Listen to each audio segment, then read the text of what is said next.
আমরা এমন এক ফ্যাসিবাদী সরকার পেয়েছি যারা শুধু বলে গেছে যে ভারতকে যা দিয়েছি আজীবন মনে রাখবে, কিন্তু ভারত থেকে কিছু আদায় করতে পারেনি। তিস্তার চুক্তি বাস্তবায়নে এই অঞ্চলের মানুষের পানির ন্যায্য হিস্সা আদায়ে অন্তর্বর্তীকালীন সরকার মাথা উঁচু করে ভারতের সাথে নেগোশিয়েট করবে এবং প্রয়োজনে আন্তর্জাতিক পানি আইনের ভিত্তিতে আমরা কূটনৈতিক চাপ সৃষ্টি করব যেন ভারত বাধ্য হয় এই চুক্তি স্বাক্ষর করতে। আমি যতগুলো উপজেলায় গিয়েছি এ পর্যন্ত 8টা উপজেলায় আমি গিয়েছি। প্রত্যেকটা উপজেলায় আমি দেখেছি আপনাদের যে কৃষিজ উৎপাদন সেটা অতিরিক্ত থেকে যায়, অর্থাৎ এটা দেশের অন্যান্য জায়গায় যায়। কিন্তু দুঃখজনকভাবে হলো সত্যি অবকাঠামোগত স্বল্পতার কারণে আপনারা সঠিক দাম পান না। এখানে যথেষ্ট কোল্ড স্টোরেজ নেই। অনেকেই আমাকে কোল্ড স্টোরেজের কথা বলেছে। আমরা উৎপাদন বিবেচনায় এবং পণ্য বিবেচনায় কোথায় কোথায় কোল্ড স্টোরেজ করা যায় সেটা নিয়ে ফিজিবিলিটি স্টাডি হচ্ছে। আমরা স্থানীয় সরকার পল্লী উন্নয়ন সমবায় মন্ত্রণালয় থেকে উত্তরবঙ্গের বিভিন্ন স্থানে কোল্ড স্টোরেজ স্থাপন করব, যাতে উত্তরবঙ্গের কৃষকেরা তাদের কষ্টের ঘামে অর্জিত ফসলের সঠিক মূল্য পায়।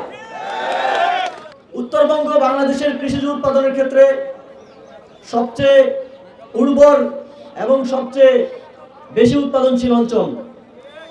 এখানে কৃষিজ শিল্পের বিকাশের অপার সম্ভাবনা রয়েছে। অন্তর্বর্তীকালীন সরকার উত্তরবঙ্গে কৃষিজ শিল্পের বিকাশের জন্য উদ্যোগ গ্রহণ করছে, তা ইতিমধ্যে আপনারা দেখেছেন।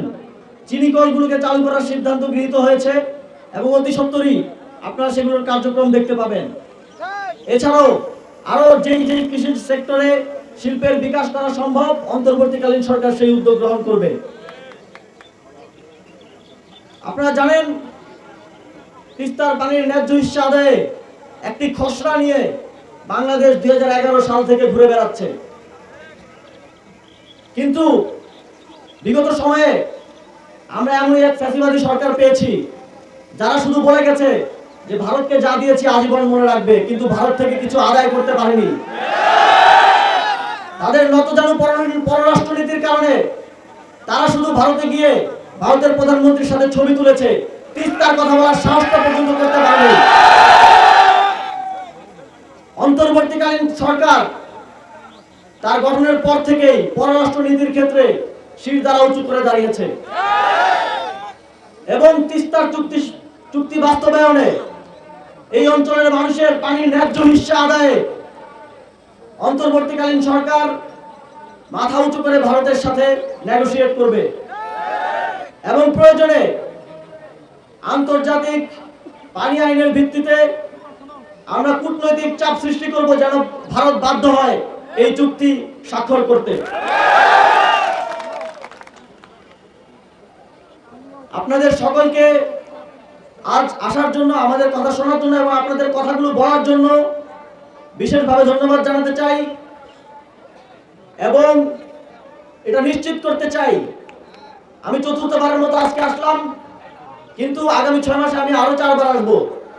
আমি সরেজমিনে যত বেশি সম্ভব এলাকা সম্ভব হয় দেখে সেখানকার মানুষের যে দাবিগুলো আছে, মানুষের যে সমস্যাগুলো আছে শোনার চেষ্টা করব এবং সেগুলো বাস্তবায়নের সমাধানের চেষ্টা করব।